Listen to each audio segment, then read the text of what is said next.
Bonjour, mon nom est Maxime pour le service de coaching conduite précision. Re-bienvenue aujourd'hui à une vidéo éducative. Donc, j'ai fait une vidéo dernièrement sur comment opérer les angles morts de chaque côté lorsqu'on fait des virages à droite ou à gauche à une intersection et lorsque l'on fait des changements de voie. Donc, tout le procédé d'aller porter le menton vers l'épaule pour aller regarder derrière nous dans ce que l'on appelle l'angle mort. Donc, l'angle mort, il est l'angle de quoi? Et il est mort de quoi? Donc, l'angle qu'on ne peut aller valider dans les rétroviseurs seulement, c'est l'angle qui est mort. Donc, c'est l'angle que l'on ne peut pas voir et valider par ces observations-là dans des miroirs normaux. Donc, il y a effectivement des miroirs qui sont convexes, qui peuvent aller faire un grand angle autour. On peut aussi ajouter des petits miroirs, par exemple, sur le miroir extérieur, dans le coin en haut, par exemple, qui pourraient nous ouvrir le champ visuel plus grand, mais la SAC exige que vous soyez en mesure de démontrer la technique d'angle mort dit normal.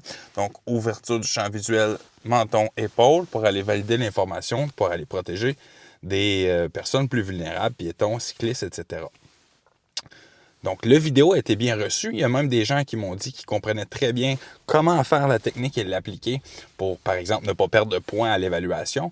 Mais ils émettaient des doutes à savoir pour quelle raison on doit vraiment le faire dans la vie de tous les jours, puisque dans nos rétroviseurs, ça nous donne l'impression qu'on est en mesure d'observer tout ce qui se passe derrière nous. Et il n'y a pas vraiment de bonne façon de l'imager à la caméra. C'est extrêmement difficile parce que c'est la perspective de la personne qui regarde dans son miroir et la caméra avec son optique. C'est beaucoup plus performant que nos yeux ou moins performant que nos yeux, mais c'est difficile de faire justement le parallèle entre les deux. Je vais quand même l'essayer avec vous juste pour m'assurer, juste pour voir si c'est possible d'imager l'angle mort correctement. Donc, je vais essayer de mettre la caméra à peu près à la hauteur de mes yeux et aller valider si dans les miroirs, on voit ce qui se passe dans l'angle mort. OK? Donc, j'ai ici... Oups, je vais remonter un petit peu la caméra comme ceci. Donc, je suis à la hauteur de mes yeux présentement. Et là, vous voyez dans le miroir dit intérieur. Qu'est-ce qui se produit? Je regarde dans mon miroir intérieur et je vois grosso modo l'arrière de mon véhicule. Si je me tourne vers mon miroir extérieur, il voit ce qui se produit sur le côté assez rapproché de mon véhicule. Et comme vous pouvez voir, je peux faire un balayage visuel à gauche, à droite et à gauche et valider dans mes miroirs, comme ça. Et si je regarde dans mon angle mort, qu'est-ce qu'il y a? Oh! Monsieur le balai qui s'y cachait. Il est juste là.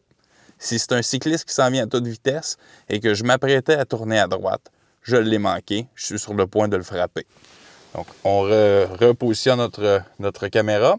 Miroir ici, je ne vois pas le balai. Miroir ici, je ne vois pas le balai. Et angle mort, oh! Je vois le balai apparaître juste au-dessus. C'est le porte-poussière qui est juste là.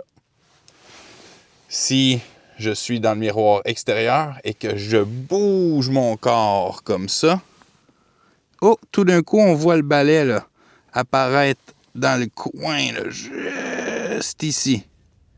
Mais pour ça, il a fallu que la caméra soit positionnée presque au centre du véhicule automobile.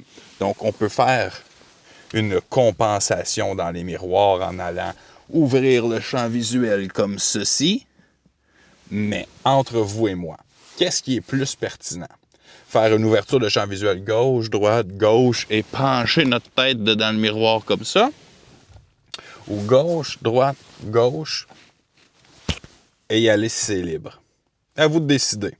Je pense que la technique qui est exigée par la SAC, beaucoup plus performante. Donc, c'était Maxime pour le service de coaching conduite précision. Conduite précision, une conduite précise, une conduite sécuritaire.